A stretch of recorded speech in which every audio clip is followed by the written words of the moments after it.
Kelangkaan. Tujuan pembelajaran. Setelah menyimak video audio visual ini, siswa diharapkan dapat yang pertama menjelaskan pengertian kelangkaan, yang kedua menyebutkan penyebab terjadinya kelangkaan, yang ketiga memberikan contoh kelangkaan dalam kehidupan sehari-hari, yang keempat menunjukkan sikap bijak dalam menghadapi kelangkaan.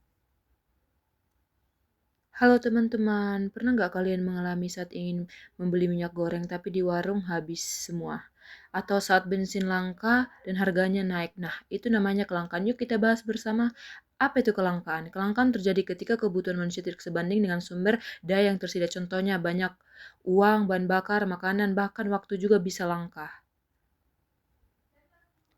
Nah, di sini akan dijelaskan penyebab kelangkaan. Pernahkah kalian merasa kecewa karena barang yang ingin dibeli ternyata tidak tersedia atau melihat harga barang tiba-tiba naik tinggi? Itu semua bisa jadi tanda bahwa kita sedang mengalami kelangkaan. Tapi, kenapa sih kelangkaan itu terjadi? Yuk kita cari penyebabnya satu persatu. Penyebab kelangkaan. Kelangkaan bisa disebabkan oleh yang pertama itu bencana alam seperti banjir atau kekeringan. Yang kedua, perang atau konflik, membuat distribusi barang terlambat. Yang ketiga itu permintaan lebih tinggi dari persediaan, misalnya saat lebaran. Kali ini kita akan melihat bersama bagaimana kelangkaan terjadi di sekitar kita. Contoh kelangkaan dalam kehidupan sehari-hari. Yang pertama itu bahan bakar, minyak atau BBM. Antrian panjang di SPBU karena bensin habis. Yang kedua itu air bersih, sulit didapat saat musim kemarau. Yang ketiga itu makanan pokok. Harga beras atau minyak goreng naik karena stok terbatas. Yang keempat itu lapangan kerja. Banyak lulusan menganggur karena pekerjaan terbatas. Yang kelima itu waktu, harus memilih antara belajar atau membantu orang tua.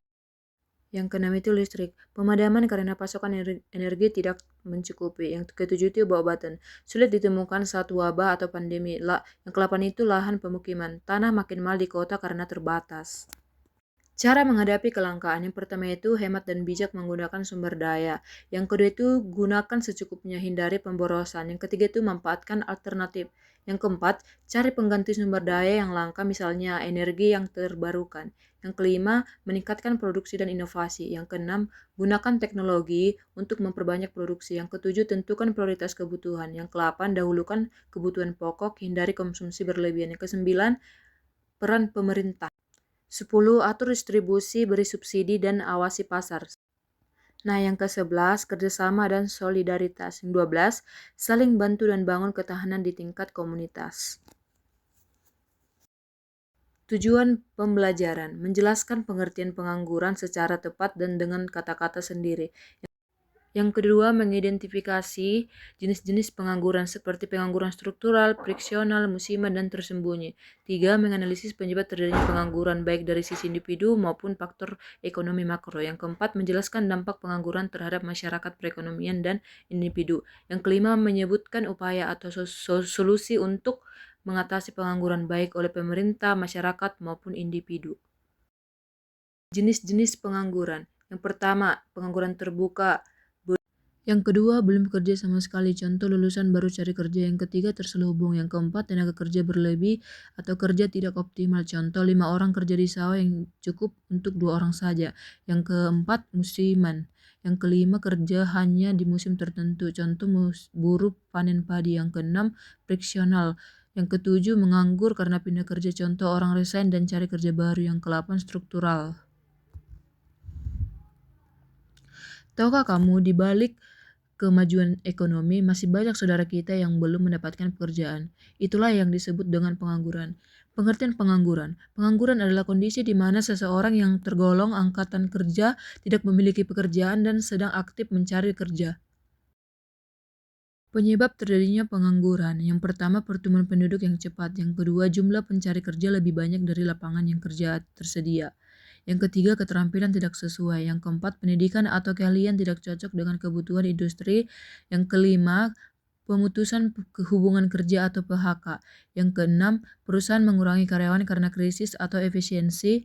Yang ketujuh, kemajuan teknologi. Yang kedelapan, mesin menggantikan tenaga manusia. Yang kesembilan, kurangnya investasi atau industri baru. Yang kesepuluh, tidak ada penyerapan tenaga kerja baru karena minimnya pembukaan usaha. Yang kesepuluh, krisis ekonomi atau resesi.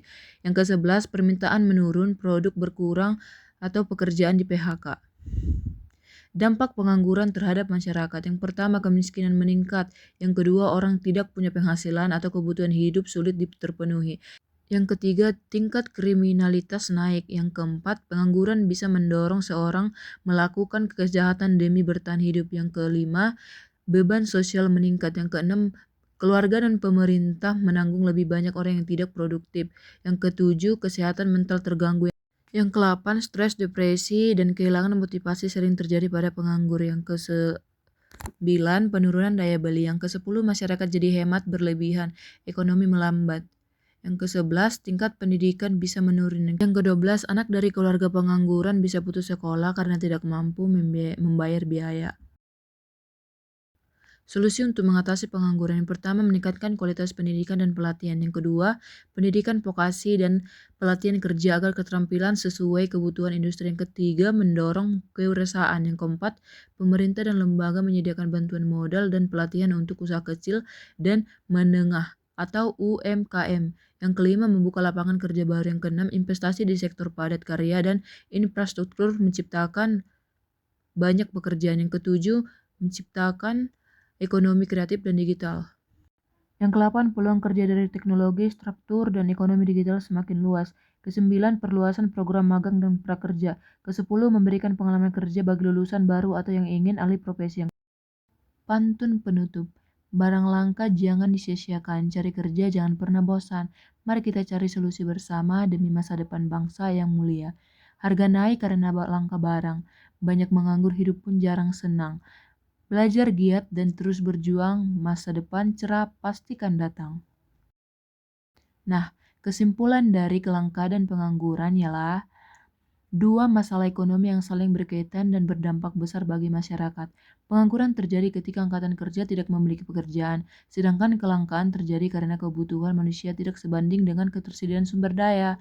Keduanya menimbulkan berbagai dampak seperti kemiskinan, kriminalitas, penurunan daya beli, serta keresahan sosial.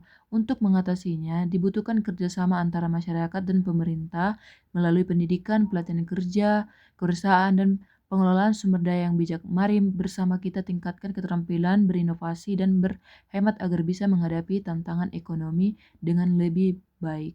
Bye-bye, terima kasih.